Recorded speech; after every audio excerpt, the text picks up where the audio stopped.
तर नमस्कार मंडळी, मी देवेश पाटील आणि आज आपण भेटणार आहोत एका अशा व्यक्तींना जे गेल्या 20 वर्ष ज्योतिषशास्त्र, अंकशास्त्र, रत्नशास्त्र, वास्तुशास्त्र यांचा अभ्यास करत आहेत आणि वेगवेगळ्या लोकांना मार्गदर्शन करत आहेत. आज ते आपल्या पॉडकास्टच्या माध्यमातून येणारा 2026 कसा जाईल याचे ते आज मार्गदर्शन करणार आहेत. आजचा पॉडकास्ट हा तुम्ही शेवटपर्यंत नक्की बघा. तसेच चॅनलवर जर नवीन असाल तर चॅनलला सबस्क्राईब करा, व्हिडिओला लाईक करा आणि आपल्या मित्रमंडळींसोबत हा व्हिडिओ शेअर नक्की करा.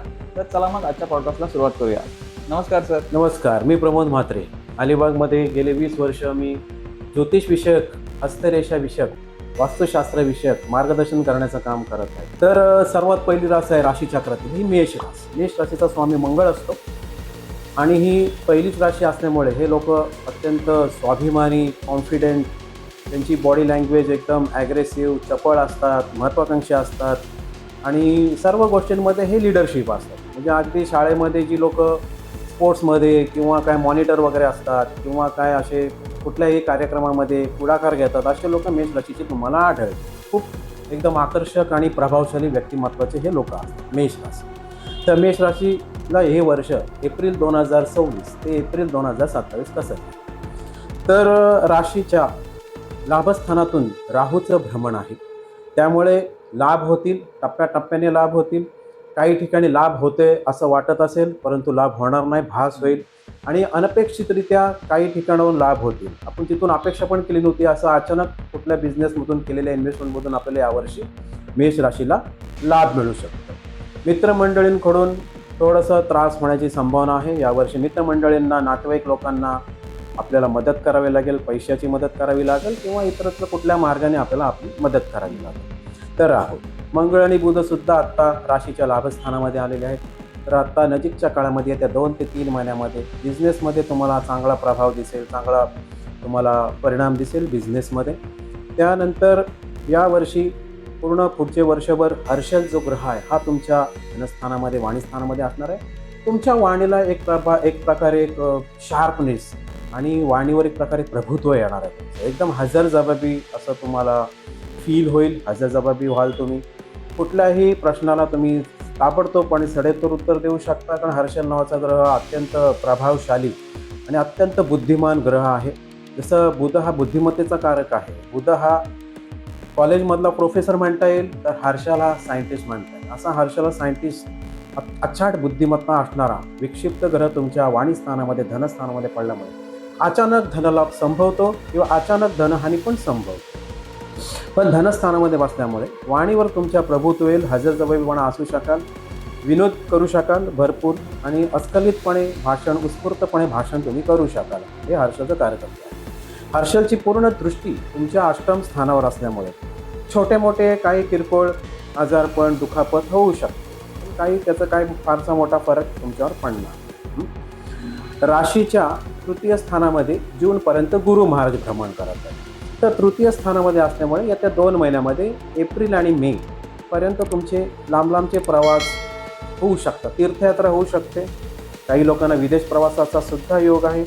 काही लोकांना बिझनेससाठी, नोकरीसाठी, एज्युकेशनसाठी देशांतर्गत किंवा देशाच्या बाहेर प्रवास करण्याचा योग आहे.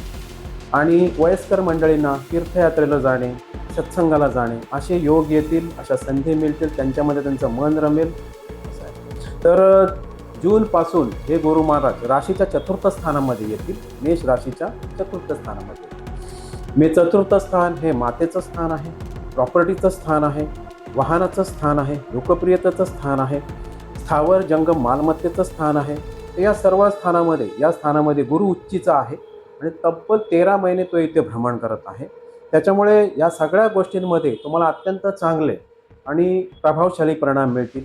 काही लोकांना 4 व्हीलर घेण्याचा योग आहे, काही लोकांना प्रॉपर्टी विकून दुसरी प्रॉपर्टी घेण्याचा योग आहे, काही लोकांना प्रॉपर्टीपासून रेंट, धन मिळण्याचा योग आहे, काही लोकांना मातेकडून धन मिळण्याचा योग आहे, मातुल पक्षाकडून, मामा लोकांकडून धन मिळण्याचा योग आहे. काही लोक नवीन प्रॉपर्टी, नवीन फ्लॅट, नवीन घर बांधायला सुरुवात करून ते नवीन घरामध्ये, नवीन वास्तूमध्ये राहायला जाण्याचा सुद्धा योग आहे. असा मेष राशीला वास्तुविषयक, वाहनविषयक अत्यंत शुभफळ देणारा हा काळ आहे. तर मेष राशीच्या पंचम स्थानामध्ये केतू महाराज बसले आहेत. तसं पुढचे जवळजवळ वर्षभर तर केतू महाराज जे आहेत संततीविषयक चिंता उत्पन्न करतील. संततीकडून थोडंसं ताणतणाव असे संबंध निर्माण होतील. संतती मनाविरुद्ध वागण्याचा योग आहे. पंचम स्थानामध्ये केतूचं भ्रमण असल्यामुळे उपासनेकडे, नामजपाकडे, अध्यात्माकडे या मेष राशीच्या व्यक्तींचा वर्षभरामध्ये ओढा वाढेल. त्यांना त्याच्यामध्ये रस उत्पन्न होईल आणि त्याच्यामध्ये त्यांचं मन रमू शकेल.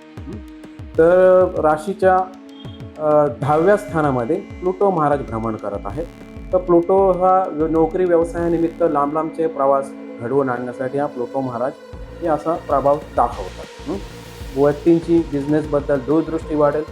दूर संबंधित भविष्याविषयक निर्णय तुम्ही या वर्षभरामध्ये घेऊ शकता. तुमच्या बिझनेसमध्ये प्लुटो महाराज तुम्हाला नक्कीच मार्गदर्शन करतील. हा सर्वात ग्रह मालिकेतला सर्वात लांबचा ग्रह असल्यामुळे आपल्या भविष्यावर ह्याचा परिणाम होत असतो. तुमच्या दूरदृष्टीवर याचा परिणाम होत असतो.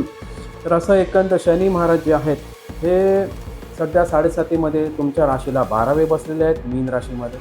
तर ते थोडंसं तुमचं हेडॅक, तुमचा लाईफमध्ये सगळ्या गोष्टींमध्ये संघर्ष वाढण्याचा योग आहे.